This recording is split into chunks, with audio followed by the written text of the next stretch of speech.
Hello everyone, how are you? I hope you all will be very fine, dear students. Today we are going to learn 3rd standard term 1 science subject. Okay, so let's open the page number 178.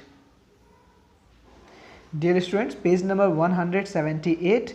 This is the part of lesson number 3 जिसका title है parts of a plant. एक plant के कौन कौन से हिस्से होते हैं, उसके कौन कौन से भाग होते हैं, हमने इसका काफ़ी सारा पोर्शन स्टडी कर लिया है और ये हमारे वीडियो का आज लास्ट पोर्शन होने वाला है। ठीक है, कम ऑन।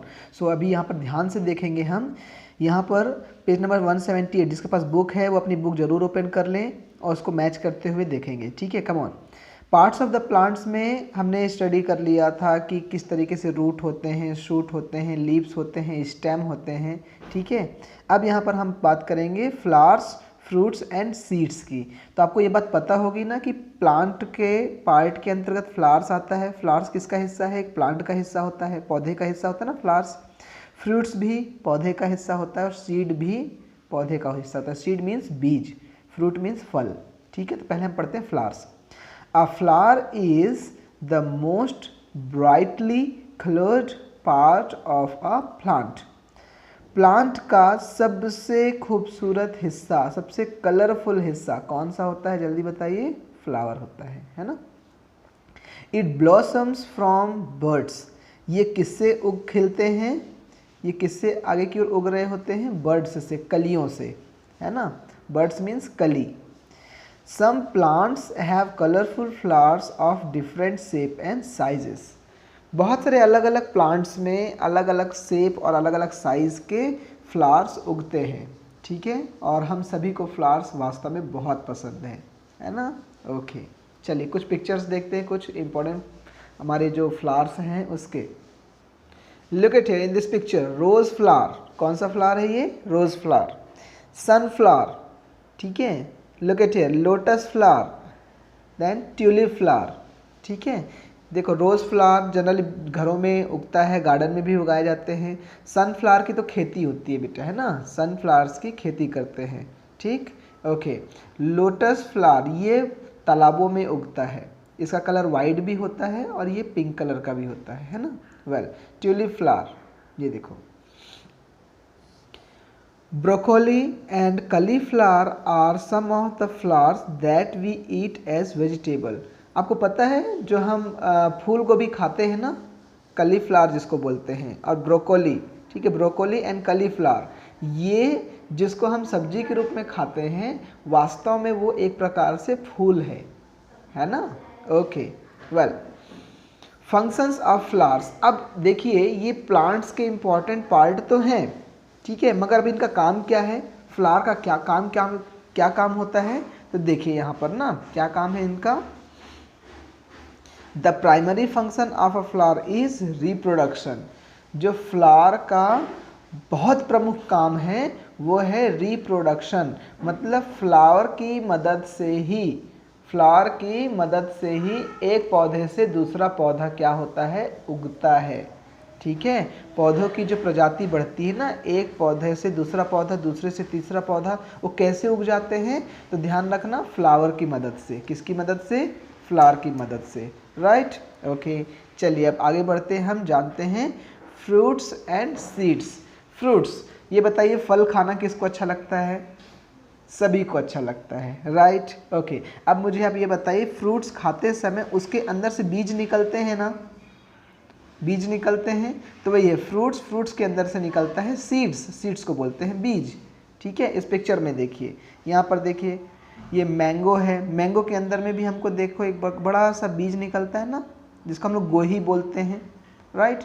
इसी तरीके से अपन जब एप्पल खाते हैं तो एप्पल के अंदर में भी देखो बीज निकलता है ना। वाटरमेलन खाते हैं तो यहाँ पर भी देखो, वाटरमेलन में भी देखो क्या होता है? बीज होता है ना। वेल, तो ये फ्रूट्स के अंदर में ही क्या पाए जाते हैं? सीड्स पाए जाते हैं। अब ये क्या काम करते हैं इसको स्टडी करते हैं। ठीक है, a fruit is a part of a plant that grows around the seed. जो फ्रूट होता है सीड की चारों ओर उगने वाला ठीक है एक पार्ट होता है। ठीक है, बीज के चारों ओर वो क्या होता है? अरेंज्ड रहता है।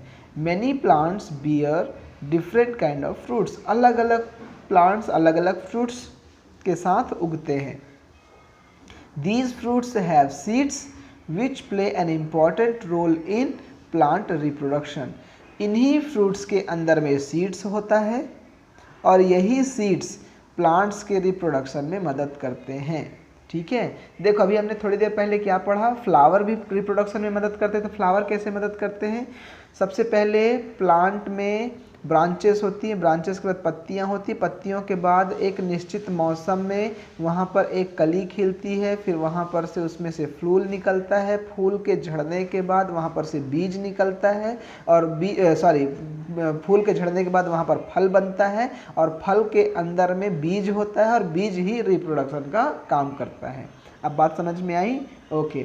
Seeds come in many different sizes. जो बीज होते हैं पौधों के वो अलग अलग साइजेस में आते हैं, है ना, उपलब्ध होते हैं, अलग अलग साइजेस में पाए जाते हैं। Some seeds are big and some seeds are small.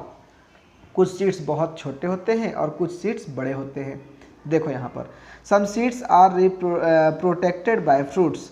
कुछ ऐसे सीड्स होते हैं जिसको फ्रूट्स क्या करते हैं, बचाते हैं। जैसे a mango fruit has only one seed whose size is bigger than any other fruits. जो मैंगो का जो सीड होता है, मैंगो के अंदर का जो बीज होता है वो काफ़ी बड़े साइज़ का होता है और एक मैंगो में एक सीड ही होता है, इसलिए देखो मैंगो उसको हमेशा बचा के रखता है ना। An apple has many seeds whose size is smaller than mango. Apple में कई सारे बीज होते हैं और उसका साइज मैंगो के सीड के साइज से छोटा होता है। Watermelon has also many seeds whose size is almost similar to the size of apple seed. जो वाटरमेलन होता है उसमें भी बहुत सारे बीज होते हैं, बहुत सारे, और इसका भी साइज ऑलमोस्ट एप्पल के सीड के साइज जितना ही होता है। Right, okay, come to the next page. Seeds need water, light and nutrients to grow. जब जो बीज होते हैं डियर स्टूडेंट्स, उसको वाटर की ज़रूरत पड़ती है, लाइट की ज़रूरत पड़ती है और न्यूट्रिएंट्स की ज़रूरत पड़ती है उगने के लिए। ग्रो मीन्स उगना, है ना। Seeds contain nutrients that nourish them to grow into new plants. Seeds के अंदर में ही ऑलरेडी पहले से न्यूट्रिएंट्स मौजूद होते हैं। ठीक है, कुछ वहाँ पर पोषक तत्व तो पहले से मौजूद होते हैं जो उन्हें पोषण प्रदान करते हैं। नरिश करना मतलब पोषण प्रदान करना, ठीक है, ताकि नया पौधा उग सके। ठीक है, तो ध्यान रखेंगे सीड्स के अंदर में ऑलरेडी क्या रहता है, पोषक तत्व रहते हैं। ठीक है। Fruits can be juicy and good to eat. Fruits juicy हो सकते हैं और बहुत मीठे होते, अच्छे होते खाने के लिए। People eat the fruits of many plants. Sometimes we eat the seeds too.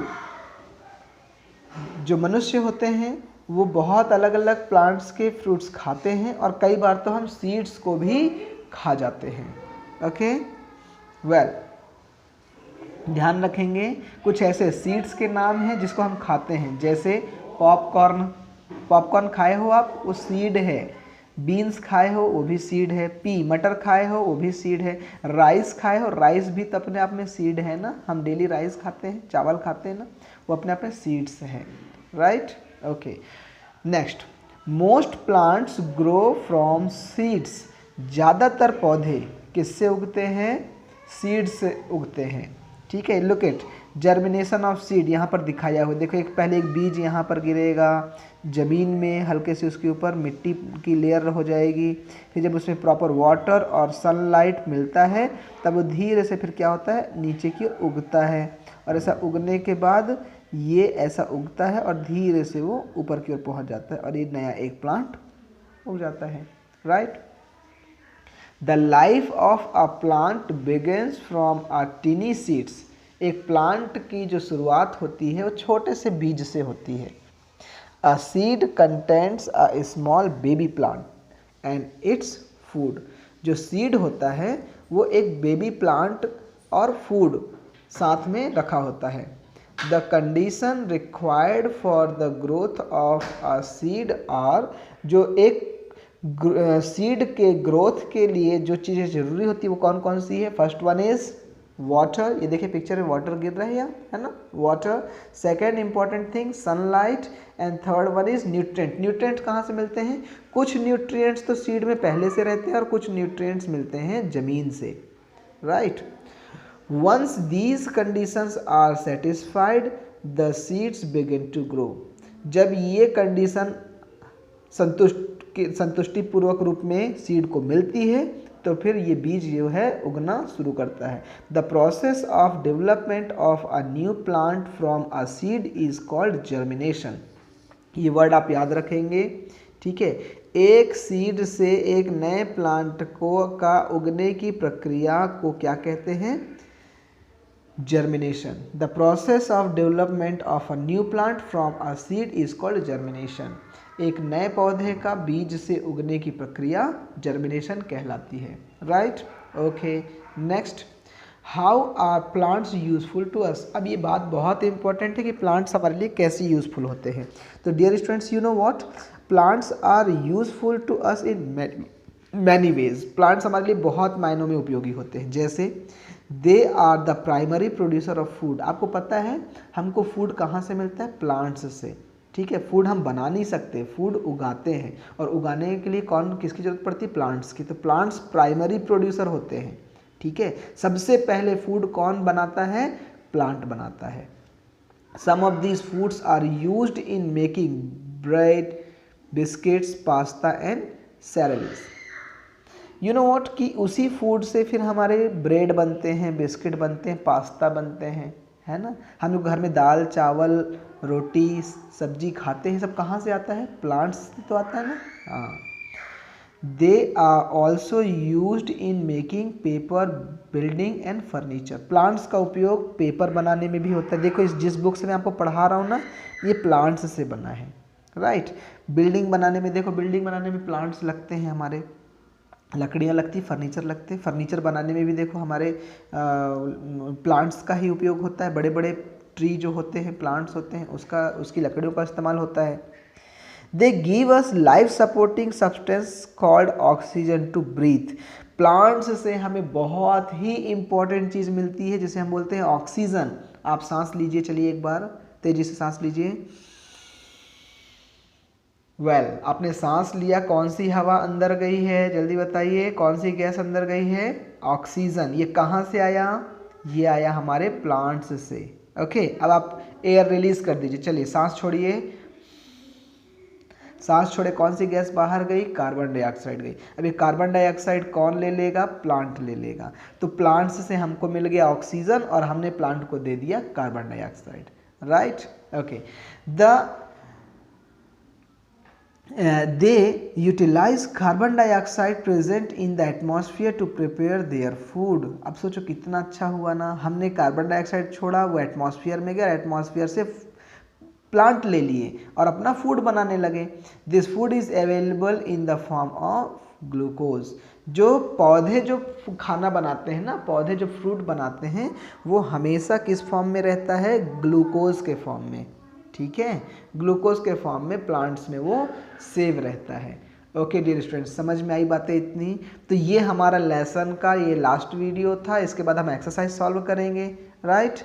Okay, चलिए इससे पहले थोड़ा सा यहाँ पर जो न्यू वर्ड्स था इसे आपने पहले से लिख लिया होगा, और ये जो अभी मैंने पढ़ाया इसको आप एक बार फिर से रिकैप कर लीजिए। मिलते हैं हम अगली वीडियो में एक्सरसाइज सॉल्व करते हुए। तो डियर स्टूडेंट्स, जो एक्सरसाइज है इसे आप अभी चाहें तो सॉल्व करने की कोशिश करिए, ये बहुत ईजी है, आपसे बन जाएगा। Okay, so now take care and keep studying. Thank you.